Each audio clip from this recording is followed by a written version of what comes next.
Tá quente de dia e frio à noite. Cartas de Cristo.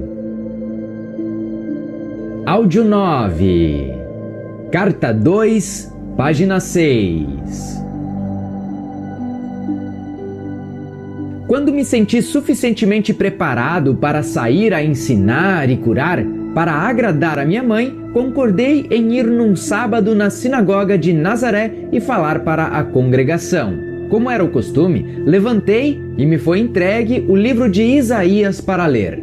Escolhi a passagem que profetizava a vinda do Messias, que viria libertar o povo judeu de todo tipo de escravidão. Abre aspas.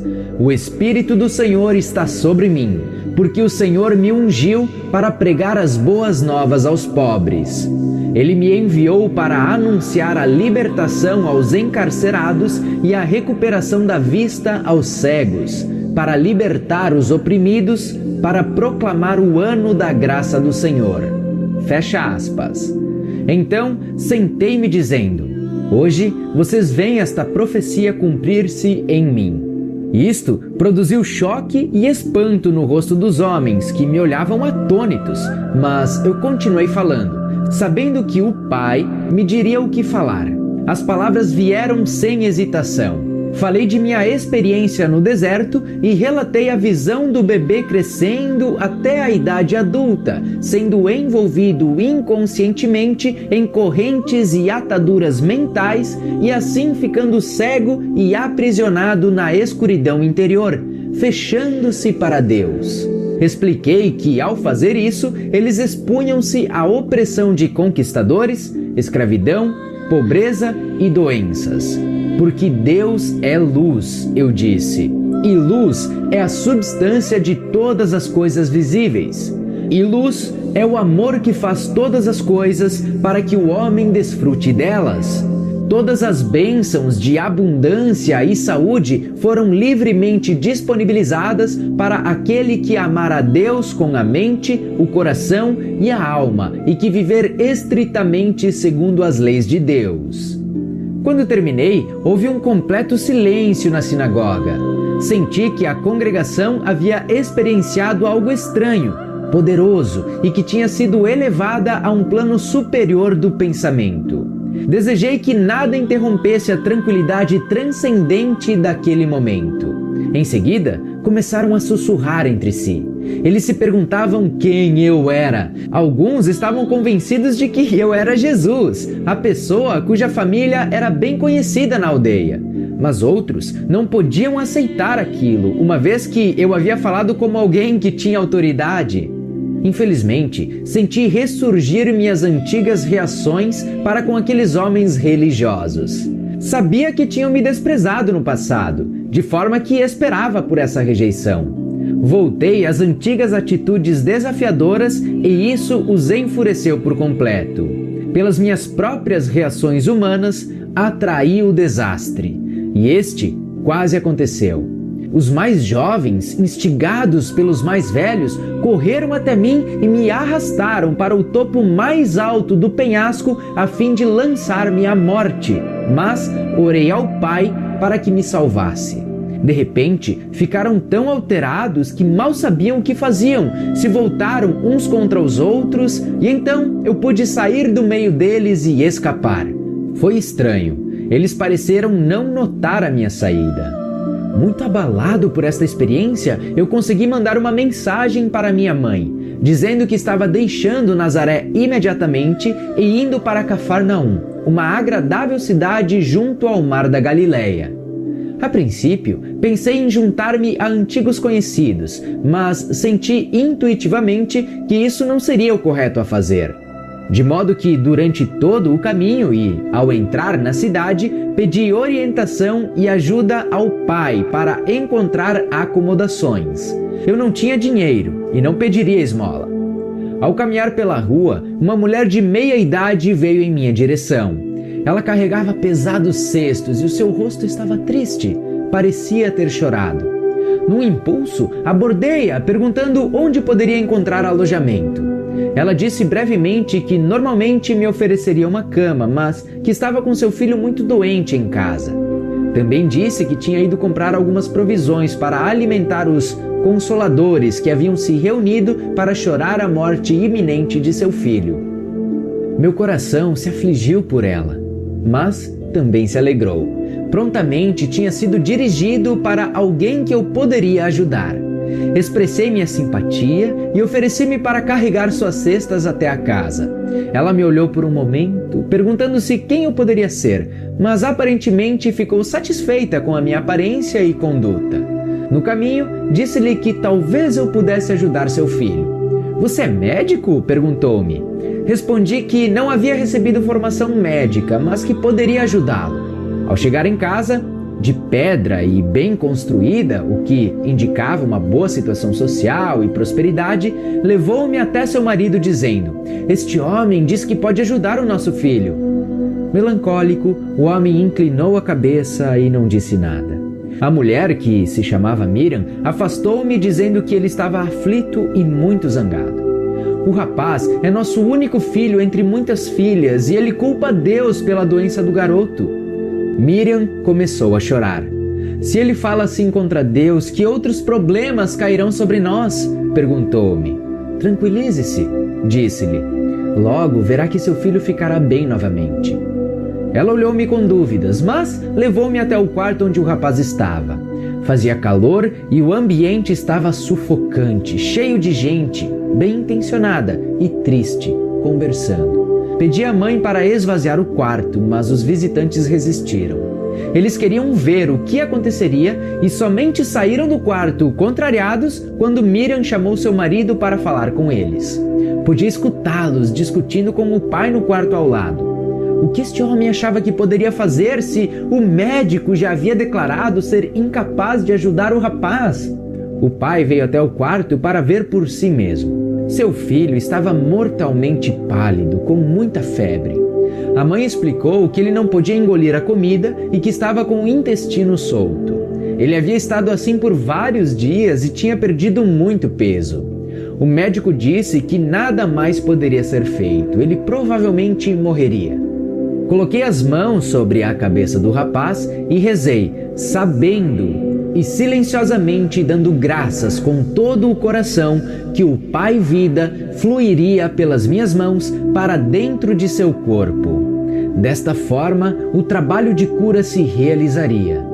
Senti um calor extremo e um formigamento em minhas mãos e o poder vertendo para seu frágil corpo.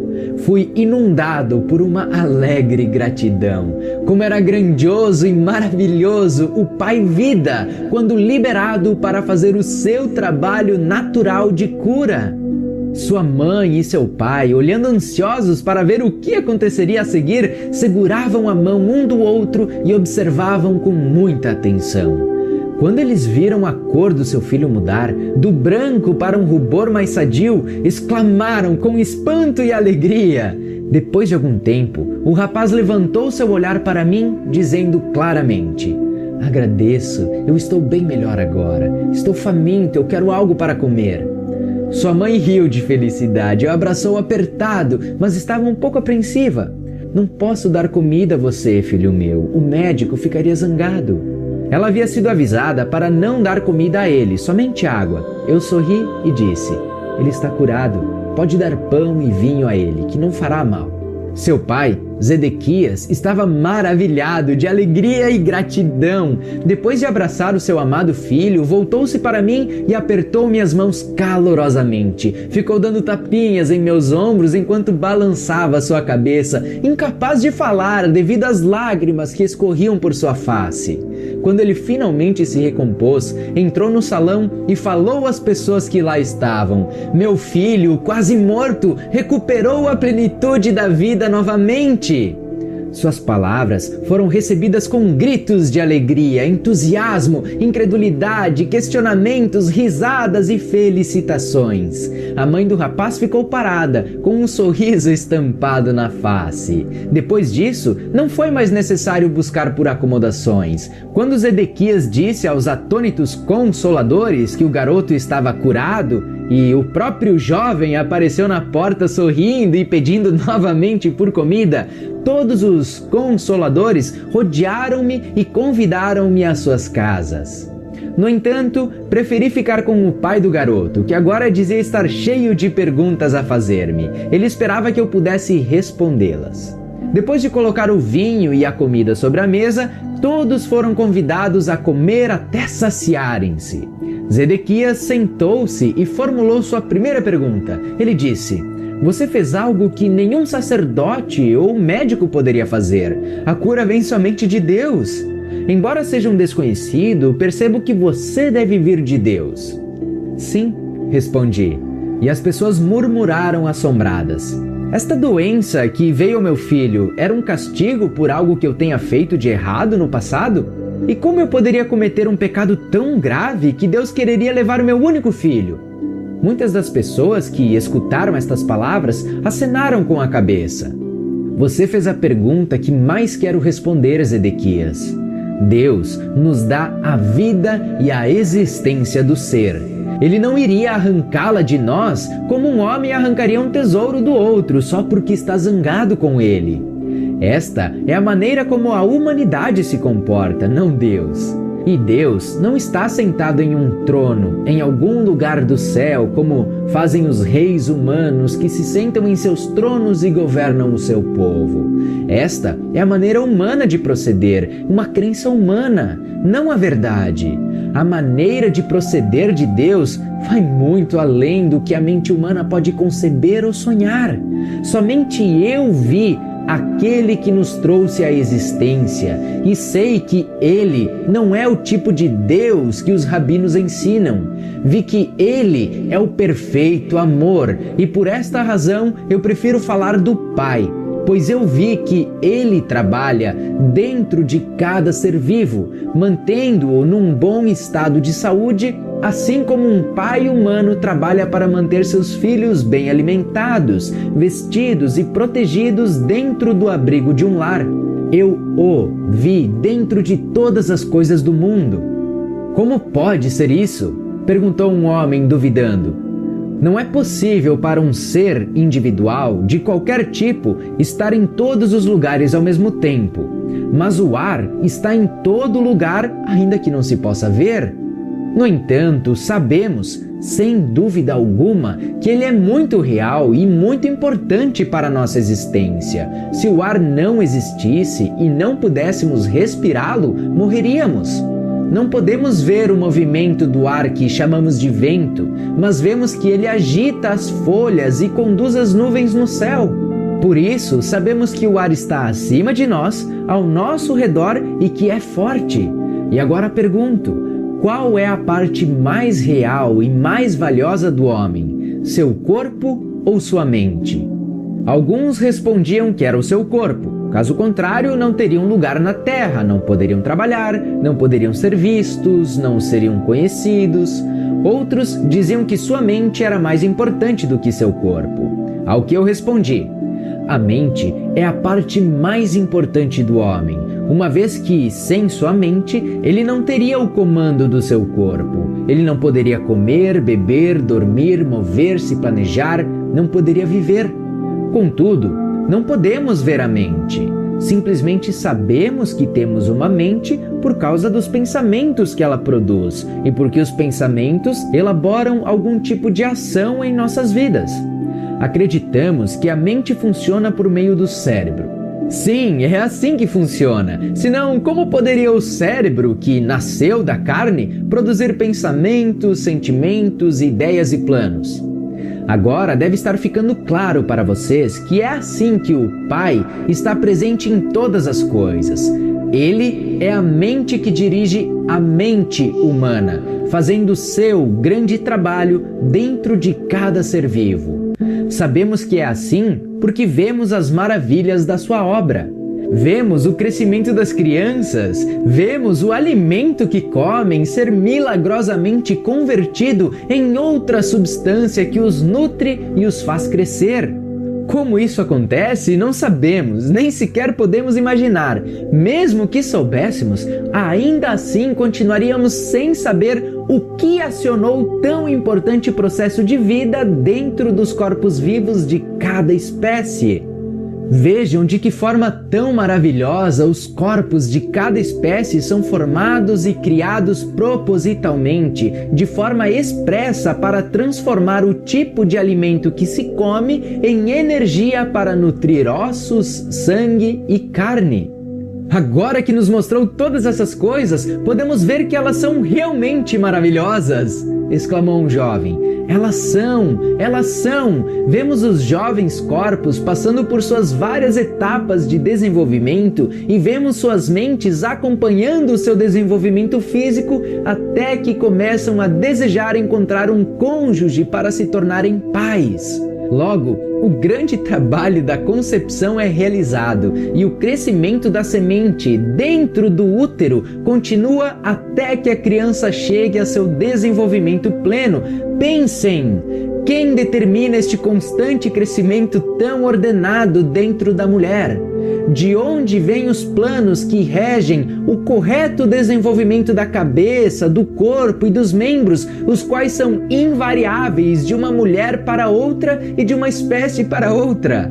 Quem decide o momento exato em que o nascimento terá início, o meio físico pelo qual a criança deve ser trazida à luz, a provisão do leite para a criança? Pensem, é a mãe? Não é a mãe, ela é apenas a testemunha de tudo o que ocorre dentro dela desde o momento em que seu marido tem estado com ela e plantado a sua semente para se juntar à dela.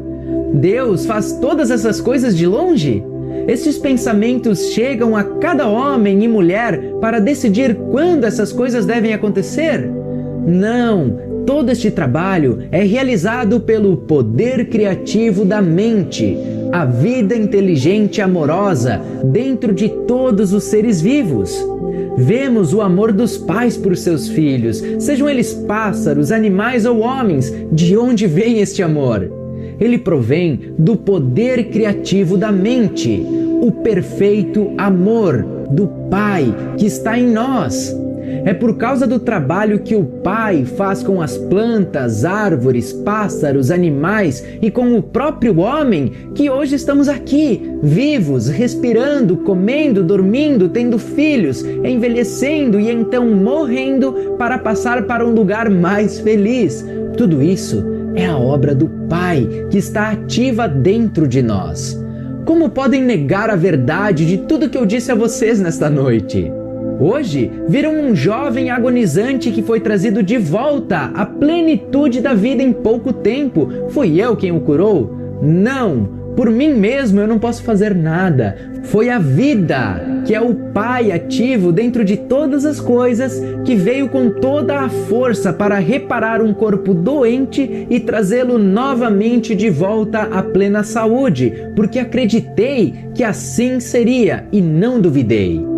Houve suspiros de satisfação na sala, nova luz, novo interesse, inclusive podia ver-se uma nova doçura em seus rostos. Por que então o homem sofre tão dolorosamente? Perguntou Miriam. Porque quando o homem é concebido, quando a vida toma forma dentro da semente, ela se reveste da condição humana que o separa de qualquer outro indivíduo no mundo. Para fazê-lo único, uma figura isolada, não unida a nenhum outro, solitário, privado, sua própria pessoa, ele torna-se sujeito é controlado por dois impulsos poderosamente fortes em sua natureza terrena.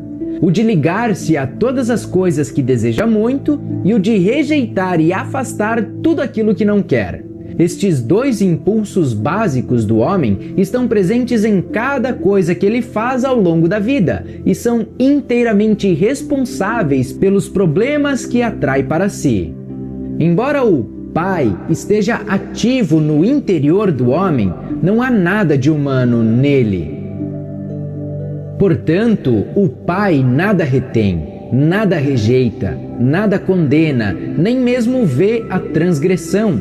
tudo aquilo que o homem faz e que chama de pecado é apenas deste mundo e só existe punição neste mundo, porque é uma lei da existência terrena. Como você sabe que tudo o que você semear, mais tarde colherá. Pelo fato de extrair sua vida e sua mente do Pai, o próprio homem é o criador dos seus pensamentos, palavras e ações. Seja o que for que ele pensa, diz, faz e acredita, retorna a ele da mesma forma, algum tempo depois. Não existe castigo que venha do Pai. Quaisquer que sejam os males que assolarem a humanidade, estes são o completo resultado de suas próprias decisões. As pessoas murmuravam que este era um ensinamento totalmente novo e que fazia mais sentido do que tudo o que havia sido ensinado a eles antes. Várias vozes me incitavam a contar mais. Eu digo a vocês, em mim, vocês viram a vida ativa sob a forma de cura. Sigam-me e ouvirão sobre o caminho que devem percorrer para encontrar a felicidade. Em minhas palavras encontrarão a verdade da existência nunca antes revelada por nenhum outro homem. Tem-se dito sobre o Messias que ele revelará os segredos que têm estado ocultos desde o começo da criação. Em verdade, digo que ouvirão estes segredos de mim. Se escutarem com cuidado, entenderem seu significado, praticarem sua verdade e apegarem-se às suas leis, serão transformados em novos homens e entrarão no reino dos céus.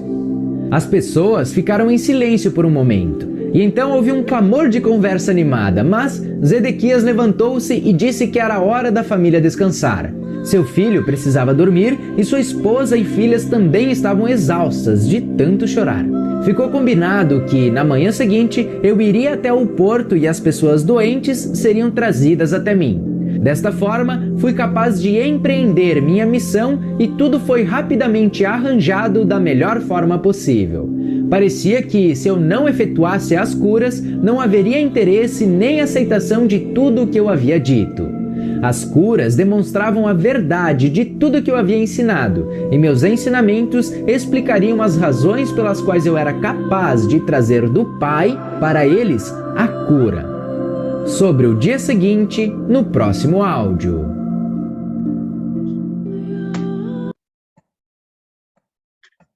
E aí?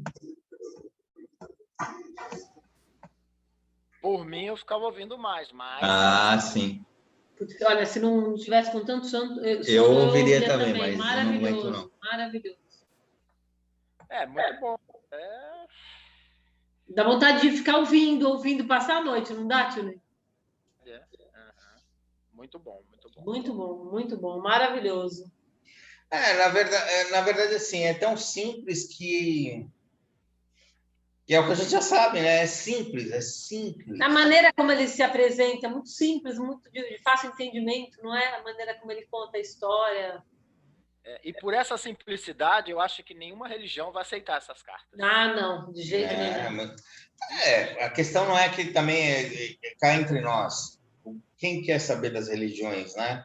Se ela vai aceitar ou não aceitar, não importa. As pessoas é que tem que entender.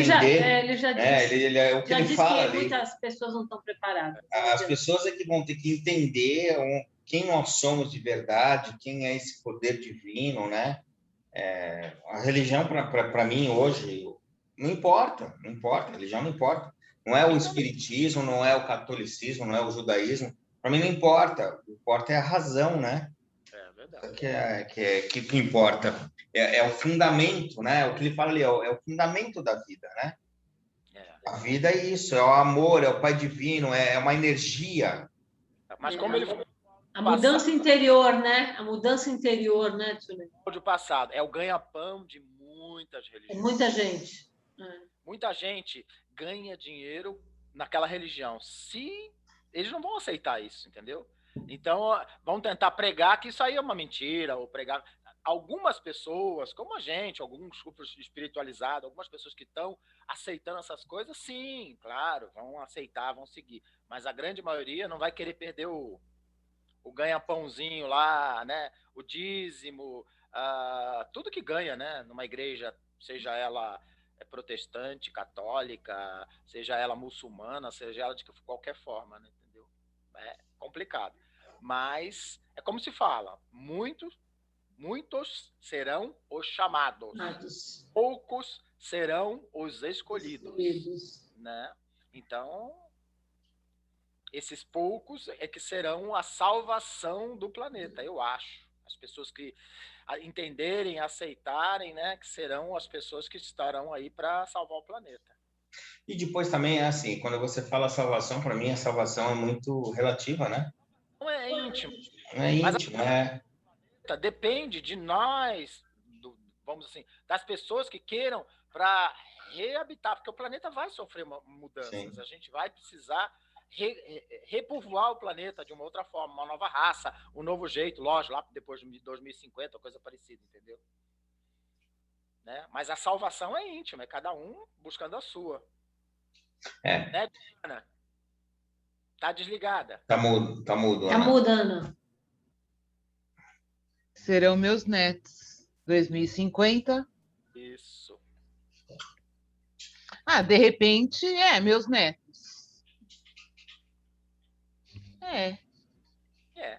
Eu vou estar viva. Eu tenho fé em Deus que eu vou estar viva. Vivo, e a gente vai voltar para esse plano numa quinta dimensão, entendeu?